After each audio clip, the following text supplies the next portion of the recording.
Can I ask Brett, and I never asked you this before, and maybe Phil, I have a question for you too.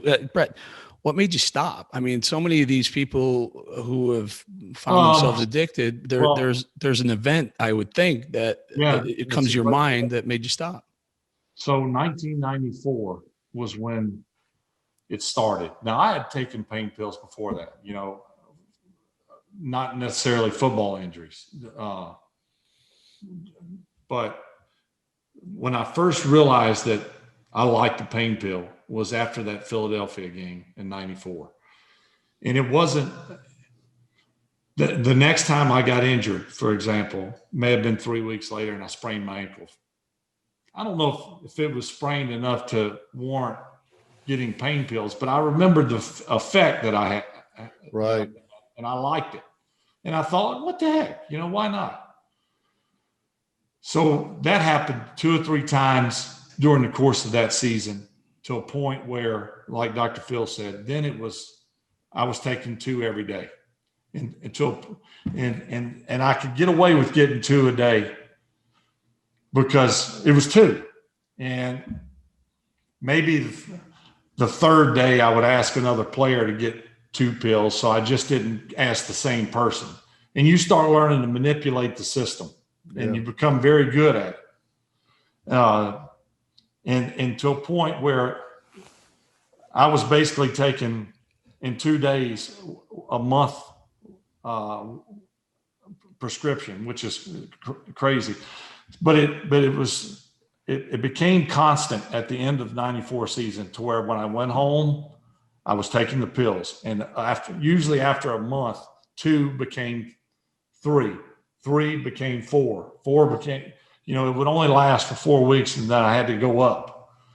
And so during the 95 season, I had a seizure the night before a game, a all-out seizure. Now, for lack of a better description, when I met with the neurologist there in Green Bay, basically what he said in layman's terms was, your lack of sleep has short-circuited your system, and that's what contributed to the seizure. I'd never had a seizure before that. And so as they dug deeper, he found out that I had an addiction to pain pills. But I didn't tell him how much. And so I said, okay, I'll stop taking them. But I continued to take them, to a point where at the end of the 95 season, I had ankle surgery and had another seizure in the hospital. That scared me. My wife and my oldest daughter, our youngest daughter was not born at the time, were in the hospital when it happened. When I woke up, there were doctors everywhere, and I was looking around. I said, what's going on? And they said, you had a seizure. And I thought to myself, again. So then it had to come to Jesus, really. I had to tell everyone what was going on, but really, I knew I had to stop. And I went to rehab in Topeka, Kansas, the Menninger Clinic, and I was there for 75 days. I thought I had it all figured out. I fought them. That's why I was there 75 days. At 28 days, they were like, you ain't going nowhere. And I said, bullshit, I'm going somewhere. And the league said, if you don't stay, you don't play.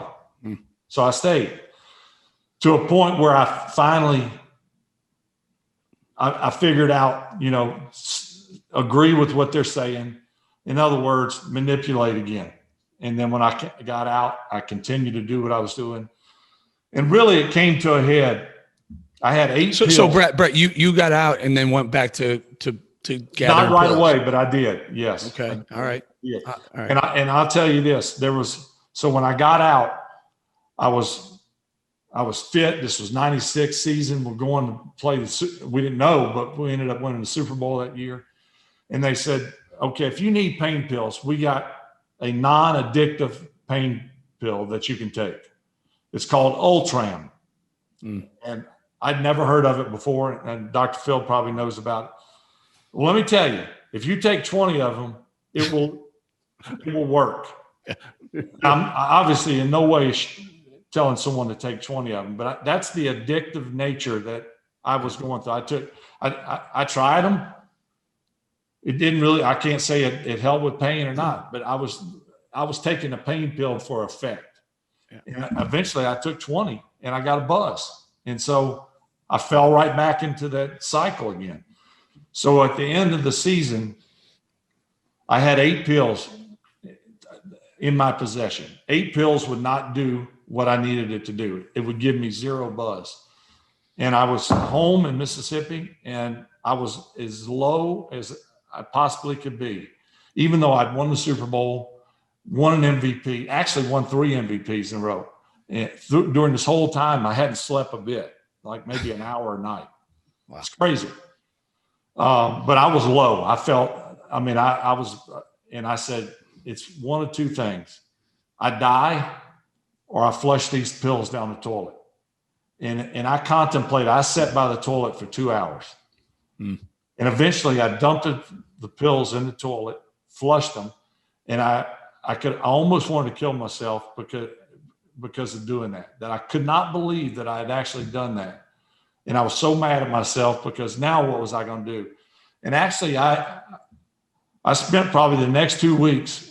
It was really not the way you want to come off of pain pills because it could kill you.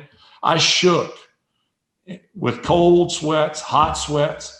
Every night at 9 o'clock, I just shook because every night at 9 o'clock was exactly the time I took them. No matter where I was, what I was doing, I would take the pills at 9 o'clock. So that was the last time. So after 2 weeks, that was it. You were clean. I was clean. It took me probably a couple of months to where I started getting over the I want these pain pills really bad, that urge. Yeah, the desire was still there, but the desire was there, but slowly but surely, by the grace of God, I got beyond.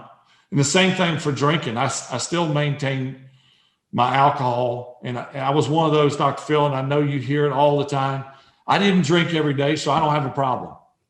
Right. How ridiculous is that statement? It was when I drank what I did. Did I drink 1 beer and go home? I thought, what a waste. Why drink 1 beer? Why not drink 20? That's a problem. Yeah, you put on a clean shirt. So, I mean, you might as well give it your all, right? Might as well. And I did. It makes sense at the time. And next thing you know, you're shit-faced and there you go. And you're driving or you're making some other idiot decision, taking other drugs, street drugs, which I did all that. And I went back to rehab for alcohol. And ironically, the day before I went back to rehab to Topeka, Kansas for alcohol, I said, I quit. I was low again. I'm not taking pain pills, but I'm drinking. And I'm not drinking all the time, but I knew I had a problem because it was what I did when I drank, the choices I made. And so I said, I am not drinking anymore. My wife said, I don't want to hear it. I've heard it so many times. And I said, you're right. I'm going to go to rehab. And I'm not saying rehab is not for everyone. It is. And some people it isn't. I went to please her and to show everyone that I was serious. But I was not going to drink again. And I haven't taken a drop since 1998.